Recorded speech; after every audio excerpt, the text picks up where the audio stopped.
Christian Watson, Devontae Wyatt, Kenny Clark did not participate. And limited were Edgerrin Cooper, Jordan Love, Jordan Morgan, and Carrington Valentine.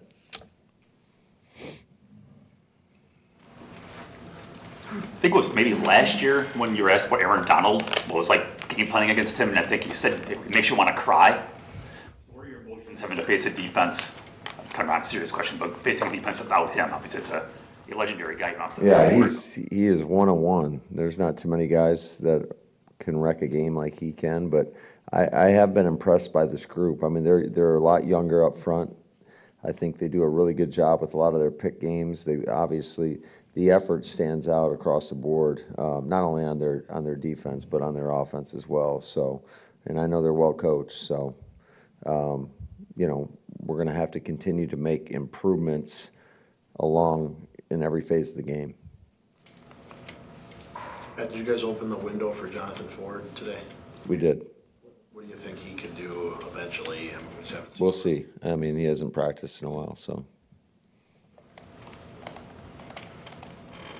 What have you thought of the way that the Rams have kind of gotten around all the receiver issues? Yeah, that's tough. I mean, when you lose your top two guys and two guys that are premier receivers in this league, but they still got the guy delivering the football that's one of the best in the business. So Matthew Stafford, got so much respect for him and what he's able to accomplish. He can make any throw. He's tougher than crap. He can stand in there and he can take a beating. And so we got to make sure that we get after him as best we can. Now, what would it do for you guys to get Carrington back? He was playing pretty well when you lost. Yeah, that'd be huge, just for, our overall depth. But I do think CV's got a high ceiling, and I think we're all excited about just the progress that we saw him make throughout the course of the offseason. I know he missed, most of the preseason, and obviously going out here, that's not ideal. But I think he was playing some good ball, and we can't wait to get him back. Is that rest day for Jenkins or something else there? No. He's got a knee. And I know it's only one practice, but have you seen Wicks respond in the way you would hope from maybe the way things went for him on Sunday? Yeah, I mean, it was certainly there were some good moments for him. And I just think for all our players, not just Wicks, all our guys, we're just looking for more consistency, I think, across the board. And so how do you get that? It starts on a daily basis. It starts by how you come in each and every day, how you practice, how you prepare. And I think he's well aware of that, and I think he's going to embrace this. And but I'm excited about him and what he can become, because we all see the talent. I mean, he is he's tough to guard on the line of scrimmage. And I know what he's capable of doing. We just got to get it out on a consistent basis. Do you think drops are a physical issue versus a mental one? I think it's much more mental than it is to physical, because we've seen him be able to catch the ball and make some great catches. And, I mean, shoot, even that bubble screen he caught, or when we threw it on the behind motion where he caught in the backfield, he got 13 yards on that. Not many guys are going to get that type of a gain in that situation, and that just speaks to the type of movement skills he has. I mean, he is really good with the ball in his hands, and we've got complete confidence that he's going to go out there. And I mean, even early on, I can't remember which game it was, he dropped the ball, and I said, "Hey, man, we're going to come right back to you." I mean, that's just the mentality we have and the confidence and belief that we have in him. Is there typically anything going on when the ball comes out low out of Love's hand on even some of the lower throws? Is that a mechanical thing, or is it? Could be sometimes. I mean, I think that's a byproduct of not practicing for a couple weeks. I thought just in our limited practice today, I thought he did a really nice job. It looks like he's just getting back into the groove. And like I mentioned the other day, I mean, not that we want to throw 50 some odd times in a game, but I thought the more we threw, the better he got. And just it's kind of working through it. And, it's hard to go out there and when you just don't have a lot of practice or you have a lot of time off and expect to be at the top of your game. I think it's a process, and I know he's doing everything in his power, and I think he looks better with each and every day.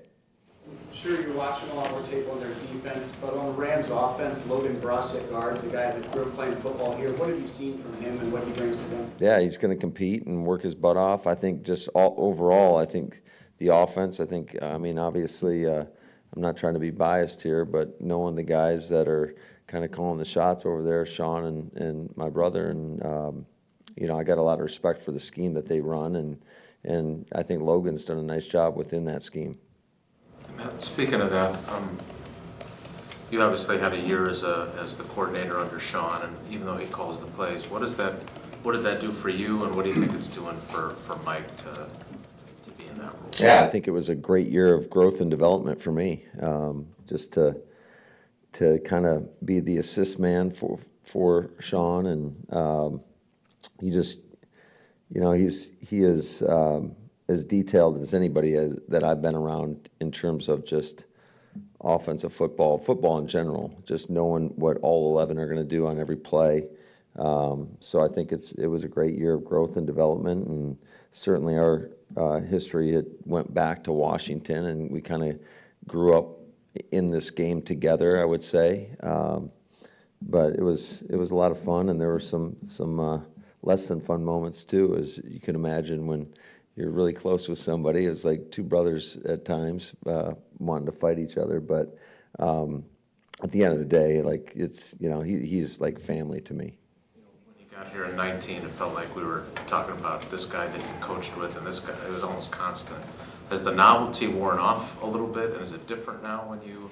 Yeah, I don't even really think about it, to be honest with you. I mean, it's the next game, and you know, this league, I think the longer you're in it, the smaller it is, because you get to know everybody, and so inevitably you're going to go against somebody that you really care about, typically on a weekly basis. There's very few times that, you know, you care as much. And certainly I got one sibling, and having my brother there, and then Sean is like a brother to me. So, you know, it's crazy to think about how many times I've had to go against these guys over the course of my tenure here. It seems like every year we're playing one of those guys. So You've gotten to play them a lot here, often when it's cold. Do you think Sean's looking forward to getting you out there when it's 90+ degrees? oh yeah, I've heard about that in the off season. So yeah, it is what it is. But no, we're excited about it. Matt, what do you do to lessen penalties? A lot of things. I think number one is you got to be aware of what your issues are, and certainly we've had a lot of pre-snap penalties. So to me, that comes down to the focus, and you got to be able to really try to put our guys in uncomfortable situations in practice to make sure they're dialed in, to make sure that we're working the cadence the right way on both sides of the ball. And then the second part of that is there's going to be things that happen within a game, but you just want to make sure your fundamentals are up to the standard that we need so that guys react the right way so they don't get out of position to put themselves in a bad position to get called for penalties. And I think that's some of it as well. So there's a lot that we can do, I think, that to help get that corrected.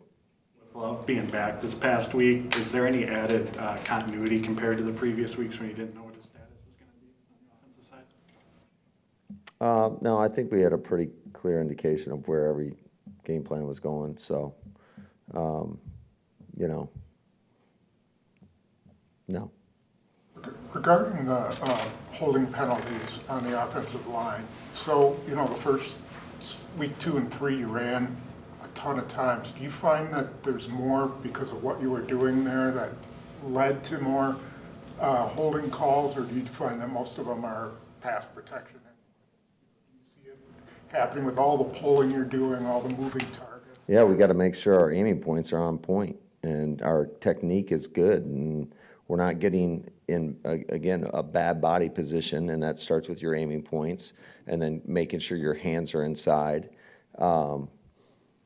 you know, whether it's run or pass, to me, it doesn't matter. You got to put yourself in the best position possible. And certainly, I told you, I've said this a bunch now, like we never want to throw the ball 50 times in a game. It's just, that's not what, at least I don't think that is conducive to having consistent winning football. I think the more balanced you are, the better the chances are that you keep people off balance on the other side of the football. So we're gonna try to be as balanced as possible. Now, there are certain games that you got to do whatever you got to do to win and move the football. So sometimes there are those outlier games where you have to adjust and you're having success one way or the other, and then you ride that. But for the most part, we want to be as balanced as possible. But I don't think that has any like difference in terms of how many penalties you're going to get.